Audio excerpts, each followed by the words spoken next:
Hi, I'm Carrie-Ann Smith and this is Jamaica Magazine. Between the pages today, the facts on drone operation. They should not be launched into the air without approval. Also, caring for the victims of human trafficking at public health facilities. Please stay with us. It will be an informative show.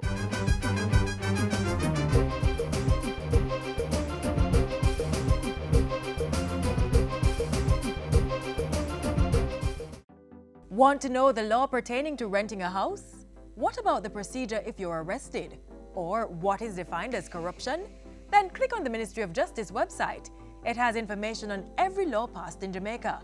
The House of Parliament portal also has the more recent year's pieces of legislation.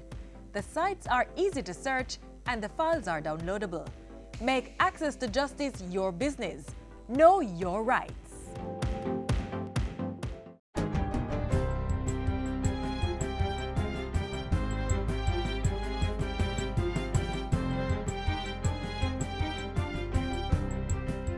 Good day, I'm Lorraine Mendez and this is your JIS News for Tuesday, April 17.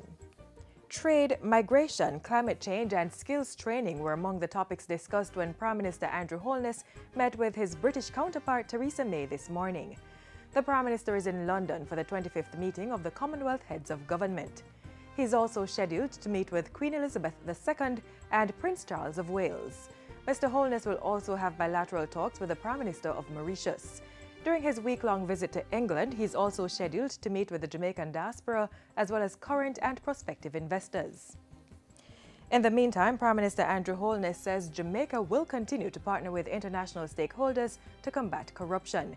To that end, Jamaica has adopted the Lima Commitment on Democratic Governance Against Corruption.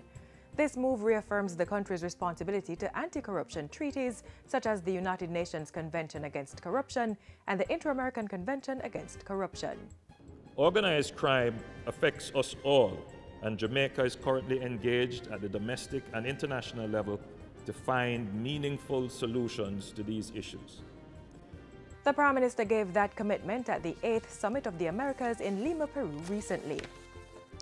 Back home, National Security Minister Dr. Horace Chang is calling for greater investment in technology to address security challenges in the region. He argues that while implementation costs may be a deterring factor, this will allow for more efficient use of manpower. Given the kind of challenges we have in the Caribbean, given the opportunities we have that emerge in the resort area, in services, in transshipment and so forth, I think the challenges can we afford not to have them, because it is important that we maintain the atmosphere of safety that exists in the Caribbean, and that the challenges that are emerging will be dealt with early and decisively. Minister Chang was addressing the 10th Caribbean Regional Intelligence Conference in Montego Bay recently. He says the region must not be too complacent with its relatively safe environment from terrorism threats. The National Security Minister warns that the warm and welcoming nature of our tourism product could expose us to such threats. There's always a welcoming mat, so to speak, for our visitors, and they feel fairly comfortable and safe. But that also makes us exposed. It means that it's very easy for someone else to come in as a friend and do something very unfriendly. And those are the kind of issues that have to occupy the mind of those of us at the political level as to what we do to ensure that nothing really happens. Meanwhile, the National Security State Minister Rudyard Spencer has announced plans to expand the farm program at the Metcalfe Street Secure Juvenile Remand Center. On a recent tour of the facility, Minister Spencer said he wanted to see more produce being planted and sold to the public. We are going to look at the farm program and we are going to feed the youths with what we produce. And we are hoping to take the farm to a level where after we should have eaten what we produced, what is left will be for sale. The young male wards at the Kingston-based facility are involved in the planting of produce such as banana, pak choy, sorrel and aloe vera. There's also a poultry and fish farm. This is part of the skills training rehabilitation program to assist with the reintegration of wards into society. Before visiting Metcalfe Street, Mr. Spencer stopped at the South Camp Juvenile Remand and Correctional Center for young girls. He challenged the staff to use their influence and authority to make a difference in the lives of their female wards. In your care, in your charge, with all the responsibility that you have, is to ensure that they leave here a much, much better person and be able to make a meaningful contribution to the society to which they belong. Mr. Spencer will be visiting other juvenile facilities as part of his activities as the new State Minister for National Security. And finally, firefighters in Montego Bay and Kingston are now mobilized to respond to blazes on ships, docks and shoreside warehouses. Local Government Minister Desmond McKenzie presented the Jamaica Fire Brigade with 2 fireboats on Monday. The government is spending some $22 million to erect in Montego Bay at a cost of $14 million, and here in Kingston, $8 million to erect facility to house the men and women who will be working on these boats. In addition to the $385 million expenditure on the fireboats, Minister McKenzie also gave the brigade 2 fire trucks and pumpers on Monday. He says these are among several major investments being made in the organization. We have set aside $189 million to purchase more fire trucks, and through JSF, an additional 6 brand new trucks will be added to the fleet of the Jamaica Fire Brigade. The minister also revealed plans to build separate residences for female firefighters in May Pen with $15 million budgeted. And that's it for JIS News today. I'm Lorraine Mendez. Thanks for watching.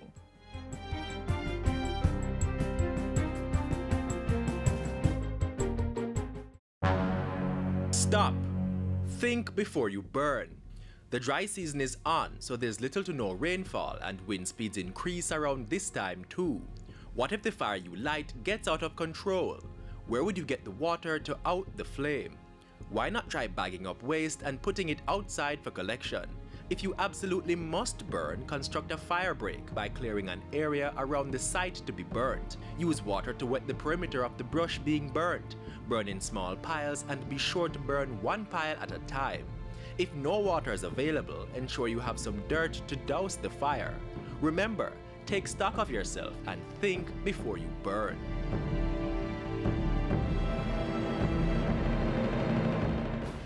Drones. They are the latest craze for parties and events. The media and others are also navigating their usefulness, but they should not be launched without guidance and permission. And there are rules governing the operation of these devices. But don't take my word for it. Watch this.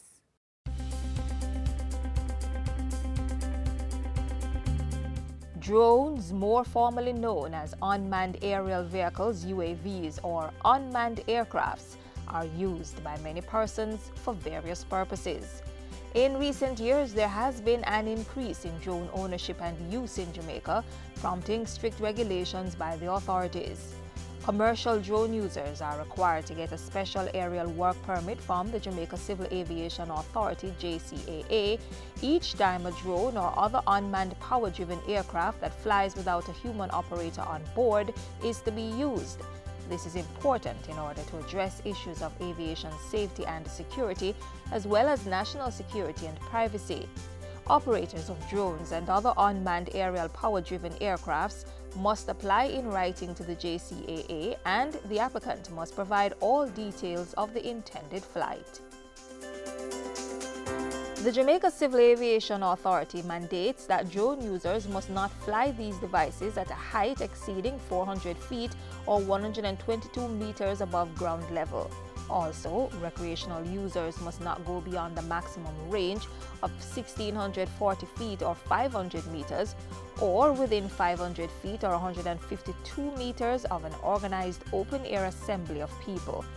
Nor should these drones or UAVs be flown over or within 165 feet or 50 meters of any person. The guidelines also demand that persons not operate these aerial devices over a private or public property or dwelling without prior permission. Unmanned aerial devices should also not be operated at nights or during low visibility conditions. Persons are not to use drones or unmanned aerial vehicles to drop or discharge any item to the ground. The Jamaica Civil Aviation Authority's guidelines stipulate restricted and prohibited airspace where drones and other UAVs are either restricted or must not fly. In the restricted zones, drones are not allowed to take off unless a permit is obtained from the JCAA. Prohibited airspaces are designated where no flights by these devices are allowed. Some of the prohibited areas include Jamaica House, King's House, the Police Commissioner's Office, Jamaica Defense Force Up Park Camp, and the Petrojam Refinery. Restricted zones include flight training areas assigned to flight schools and the JDF Air Wing, Newcastle Training Base, and other JDF facilities across the island. There is a 5-kilometer or 3.1-mile radii no-fly zone for drones around aerodromes, as well as Norman Manley Sangsters and Ian Fleming International Airports. The policy in Jamaica is similar to industry practices in North America and the United Kingdom, where permission from the managers of the aerodromes and restricted or prohibited airspaces are sought prior to the issuance of a permit. So, for drone operation at or near aerodromes, communication is made with air traffic control, which will dictate flight times, which is included in the permit to the drone operator.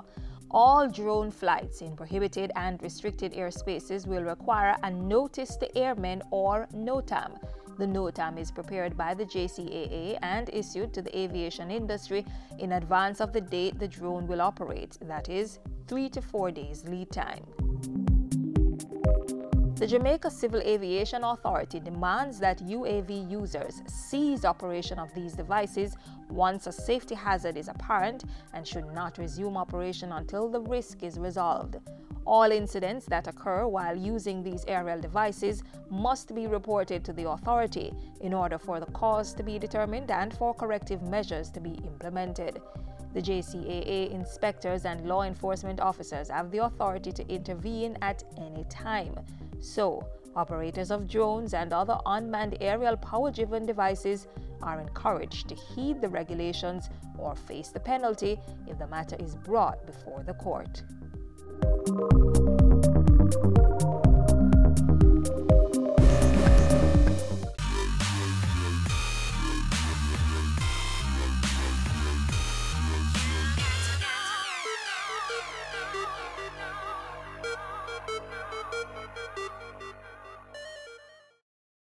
We got to be careful when using pesticides. Alright, Richie.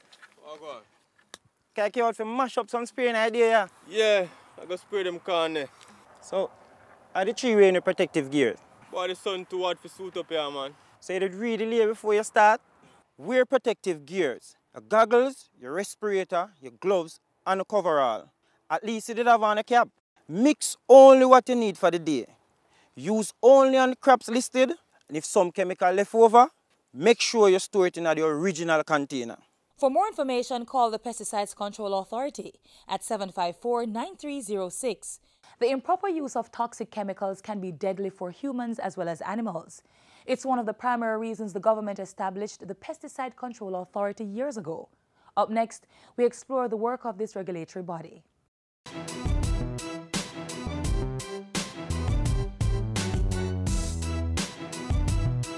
Pest control practices using hazardous substances require us to take necessary safety precautions to protect our health.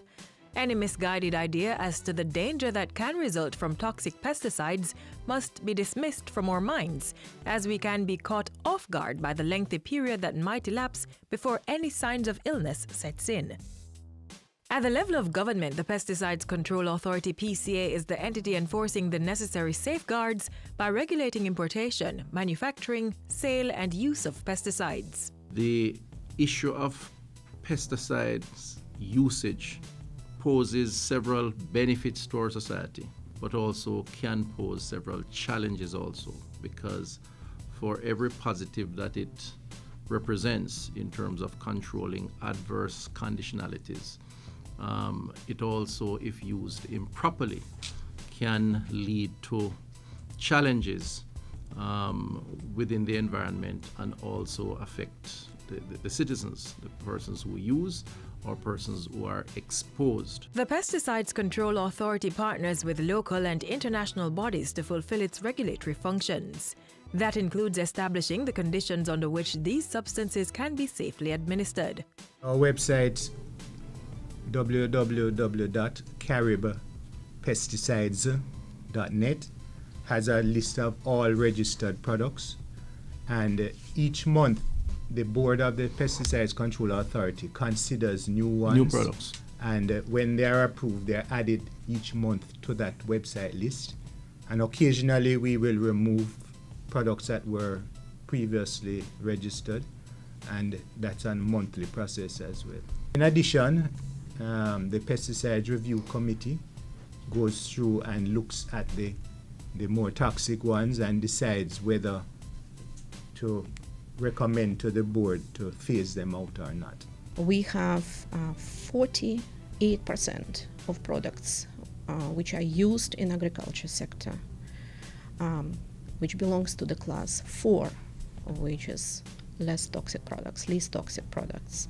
On opposite end, the most toxic products, we have only 1.2% remaining in the system. The most toxic pesticides are restricted and only authorized persons are allowed to use them, having been trained and certified by the authority. The PCA also certifies private applicators of pesticides, including farmers. Persons handling and applying pesticides are required to follow all the instructions on the label and must wear the designated safety gear. At hand at all times should be protective clothing, gloves, boots, and eyeglasses. Application should be done in a manner that limits human contact. We have seen persons being poisoned, basically, because of adverse exposure. Take, for example, rodents and the substance that is used to get rid of rodents. If it's placed in the wrong place, it does affect those who are exposed to it. And in fact, the data that I've seen show that on average about 40 persons a year are affected adversely because of the inappropriate application of that particular pest control substance. Pesticides approved by the PCA are more easily monitored to ensure health and safety, but those that are illegally concocted and made available commercially or imported pose significant risks for unsuspecting consumers. The problem with these, as far as the persons buying it should be concerned, is they don't really know what they are getting. So for example, we have bought a rat bait that we saw being sold that is locally manufactured illegally. And when tested in the lab, there was nothing in there that could kill a rat. So the persons buying that product were only feeding the rats. The other problem we have is that there are illegal pesticides coming in through the ports, or through other avenues, I suppose. Biggest problem are the black mosquito coils. The problem with them is that we have not got any application to have them registered, so we don't really know how much of a health risk they are. But we have got some reports that especially children and people with respiratory problems have been affected. In fact, they are probably just too good. So they affect not only the mosquitoes and the flies, but the humans as well. Some of them contain active ingredients that we know that are a real problem, and even if an application came in to register them, we would not want to do so. Then there's some other things, such as this chalk, which a child would think is a regular piece of chalk that they see at their school. Then there are some things that are in plastic bottles. These are very common. Again, the wristbands, that's not a registered product. Persons are also placed at high risk when products are removed from their original manufacturer's container and repackaged inappropriately. And again, how does a person buying something like that know that what they are getting is the real thing? Even within the household, it's a dangerous practice to transfer pesticides to things like soda bottles or plastic bags for storage. Unfortunately, children in the home can get a hold of it. And children end up in hospital all the time because of that problem, particularly eating rat bait. It has to be locked away and properly label it. We also recommend to the farmers use very simple, inexpensive methods of storage. You don't need to be very, elaborate or fancy. You can use just maybe old shelf of refrigerator or old filing cabinet or just simply wooden box. For its part, the Pesticides Control Authority regularly collects samples of local and imported agricultural foods to test for residual pesticide levels. Farmers are encouraged to do their own due diligence by first determining the percentage of pesticide to use and following the label instruction for things such as dilution rates and the correct time to spray. The PCA provides simplified information to help in this process. We have done a mini survey to determine what possible practices the farmers are doing that could be causing the problem, and then we are going to be training them specifically in those. Farmers can also minimize the use of pesticides by practicing biological and cultural control methods, such as barrier crops, sticky traps, and crop rotation. Whether for commercial use, on the farm, or in the home, make pesticide use a last resort. Or, failing that, make it a priority to handle pesticides safely, because the life saved could just be your own. For more information, you can visit the Pesticides Control Authority website at caribpesticides.net. You can also email pca@cwjamaica.com.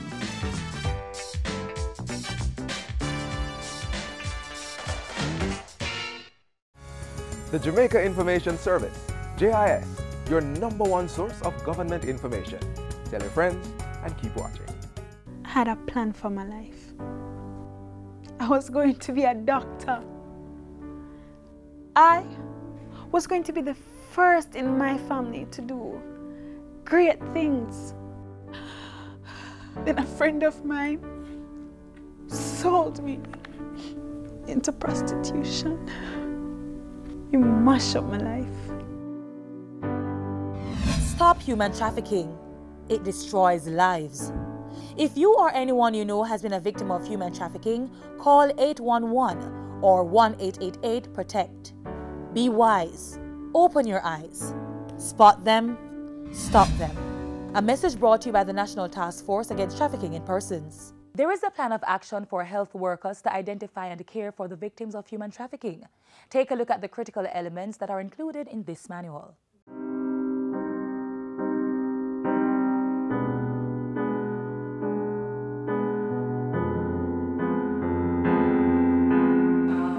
Trafficking in persons is a serious matter.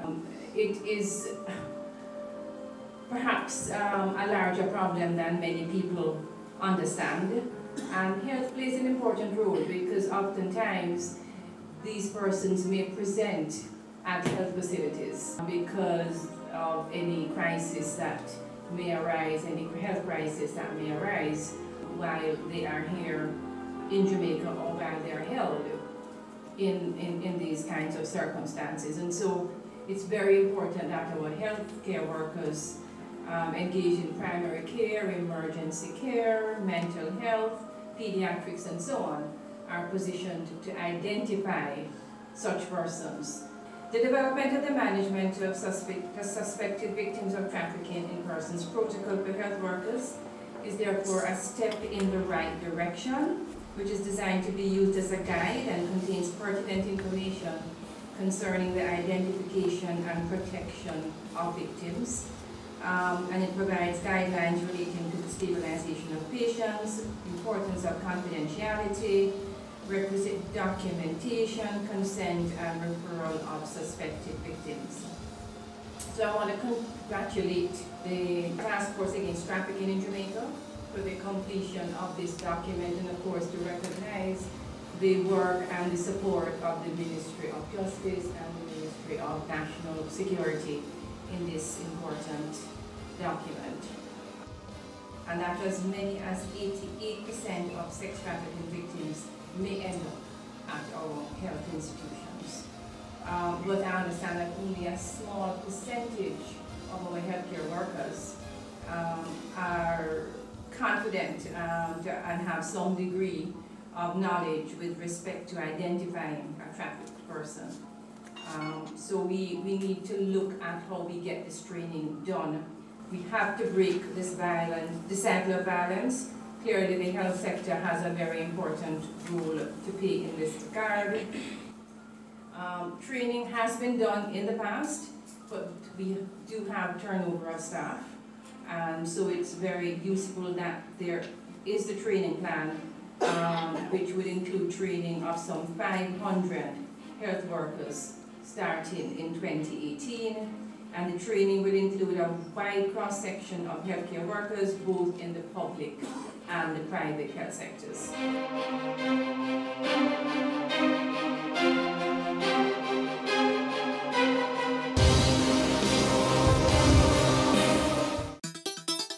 The Ministry of Science, Energy and Technology is now accepting applications for the 2018 National Innovative Competition under the theme Recognizing Excellence in Innovation. Submit entries to any of our 11 categories to win cash grants and trophies. Applications must bear the Jamaica Intellectual Property Office's JIPO seal to indicate authenticity of submission.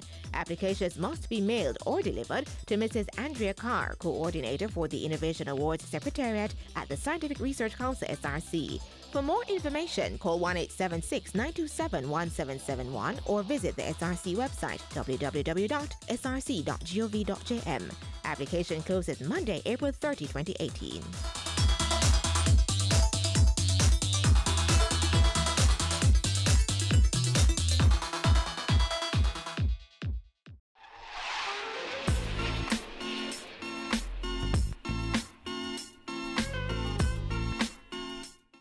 This is where the page is closed for today. You may watch our features anytime at your leisure. Just click on our website or YouTube channel. Our social media sites also have loads of information which you may find useful. Join us tomorrow on this station when we'll explore other informative programs. I'm Carrie Ann Smith. Take care.